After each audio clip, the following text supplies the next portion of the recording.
இப்போ உலகத்துல மறுபடியும் ஒரு டேஞ்சரஸான வைரஸை பத்தி பேச ஆரம்பிச்சிருக்காங்க. இந்த வைரஸோட மார்டாலிட்டி ரேட் அப்ராக்சிமேட்லி 50%. அப்படின்னா இது ரொம்ப சீரியஸான ஒரு விஷயம். இப்போ ஒரு இம்பார்ட்டண்ட்டான கொஸ்டின், இந்த வைரஸ் இந்தியாவுக்கு வருமா? நாம எல்லாரும் சேஃபா? அதை பத்தி தான் நம்ம இந்த வீடியோல சிம்பிளாகவும் கிளியராகவும் பார்க்க போறோம்.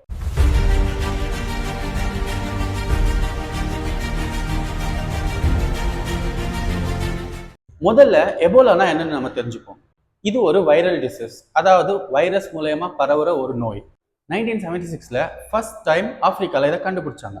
மோஸ்ட்லி இந்த வைரஸ் ஆப்பிரிக்கால தான் ஸ்ப்ரெட் ஆகும். இந்த வைரஸ் மோஸ்ட்லி அனிமல்ஸ் மூலயமா ஹியூமன்ஸ்க்கு ஸ்ப்ரெட் ஆயிருக்கலாம், அதாவது பேட்ஸ் மூலயமா ஹியூமன்ஸ்க்கு ஸ்ப்ரெட் ஆயிருக்கலாம்னு சொல்றாங்க. இப்போ முக்கியமான ஒரு விஷயம், இது எப்படி ஸ்ப்ரெட் ஆகும்?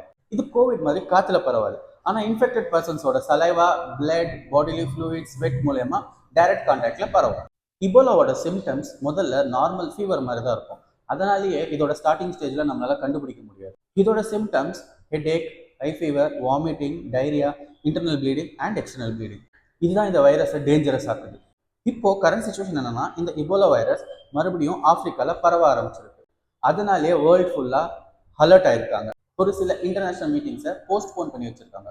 ஸோ இது கண்டிப்பாக சீரியஸாக எடுத்துக்க வேண்டிய ஒரு விஷயம்.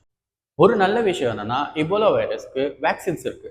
நம்ம ஹர்லியா ட்ரீட்மெண்ட் எடுத்துக்கிட்டா கியூர் பண்ண முடியும். ஆனா இருக்கிற பிரச்சனை என்னன்னா, இதை நம்ம ஹர்லியா கண்டுபிடிக்கிறது கொஞ்சம் கஷ்டம். இப்போ இன்னொரு இம்பார்ட்டண்ட்டான விஷயம், இந்த வைரஸ்னால நம்ம இந்தியாவுக்கு ஏதாவது ப்ராப்ளம் இருக்கா? இப்போதைக்கு பெரிய அவுட் பிரேக் இல்லை.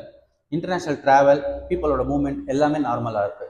அதே நேரத்தில் நம்ம கவர்மெண்ட்டும் அலர்ட்டாக இருக்காங்க. எல்லா ஏர்போர்ட்லேயும் ஸ்க்ரீனிங் ரொம்பவே ஸ்ட்ராங்காக இருக்குது. அதனால யாருமே பேனிக் ஆக வேண்டிய அவசியம் இல்லை. நம்ம எல்லாருமே தெரிஞ்சுக்க வேண்டிய ஒரு முக்கியமான விஷயம், இபோலா கோவிட் மாதிரி ஹேரில் ஸ்ப்ரெட் ஆகாது. அது டைரக்ட் கான்டாக்ட் மூலயமா மட்டும்தான் ஸ்ப்ரெட் ஆகும். அதனால நம்ம யாருமே பேனிக் ஆக வேண்டிய அவசியமும் கிடையாது. ஃபைனலாக சொல்லணும்னா, இபோலா ரொம்ப டேஞ்சரஸான ஒரு வைரஸ் தான்.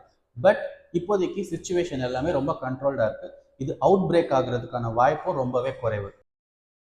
இந்த வீடியோ பிடிச்சிருந்தா ஒரு லைக் போட்டு சேனலை சப்ஸ்கிரைப் பண்ணிடுங்க. இன்னொரு சூப்பரான வீடியோவில் நான் உங்களை மீட் பண்ணுறேன். நன்றி, வணக்கம்.